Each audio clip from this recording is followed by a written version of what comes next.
പാലക്കാട് കരിങ്കരപ്പുള്ളിയിൽ സ്ത്രീയുടെ മൃതദേഹം കത്തിക്കരിഞ്ഞ നിലയിൽ കണ്ടെത്തി. മഞ്ഞപ്ര സ്വദേശിനി വത്സലയാണ് മരിച്ച നിലയിൽ കണ്ടെത്തിയത്. ഇന്നലെ വൈകിട്ട് മുതൽ വത്സലയെ കാണാനില്ല എന്ന് സഹോദരി പാലക്കാട് സൗത്ത് പോലീസിൽ പരാതി നൽകിയിരുന്നു. ഗൂഗിൾ VS വിവരങ്ങളുമായി നമുക്കൊപ്പം ചേരുന്നുണ്ട്. ഗൂഗിൾ ആളെ തിരിച്ചറിഞ്ഞിട്ടുണ്ട്, പക്ഷേ കത്തിക്കരിഞ്ഞ നിലയിലാണ്. എന്താണ് സംഭവിച്ചതെന്നാണ് പോലീസിന്റെ നിഗമനം?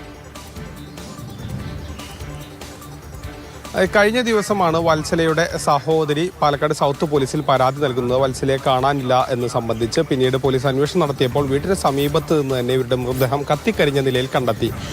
പിന്നീട് പോലീസ് അന്വേഷിച്ചപ്പോഴാണ് ഇതൊരു ആത്മഹത്യയാകാനുള്ള ഒരു സാധ്യതയിലേക്കാണ് വിരൽ ചൂണ്ടുന്നത്. കാരണം ഇവർക്ക് പല ആരോഗ്യ പ്രശ്നങ്ങൾ, ചില കാര്യങ്ങളുണ്ടായിരുന്നു, അത്തരത്തിലുള്ള പല കാര്യങ്ങളും ഉണ്ടായിരുന്നു, വ്യക്തിപരമായ ചില കാര്യങ്ങളുണ്ടായിരുന്നു. ഇതുകൊണ്ട് ഒക്കെ തന്നെ ആത്മഹത്യയിലേക്കാണ് വിരൽ ചൂണ്ടുന്നതെന്നാണ് പ്രാഥമിക അന്വേഷണത്തിൽ മനസ്സിലാകുന്നത്. പക്ഷേ പോലീസ് പൂർണ്ണമായും ആ ഒരു നിഗമനത്തിലേക്ക് എത്തിയിട്ടില്ല. വിഷയങ്ങൾ കൂടുതൽ പരിശോധിച്ചുകൊണ്ടിരിക്കുകയാണ്, അന്വേഷണം നടത്തുകയാണെന്നാണ് പാലക്കാട് സൗത്ത് പോലീസിൽ നിന്നും ലഭ്യമാകുന്ന വിവരം.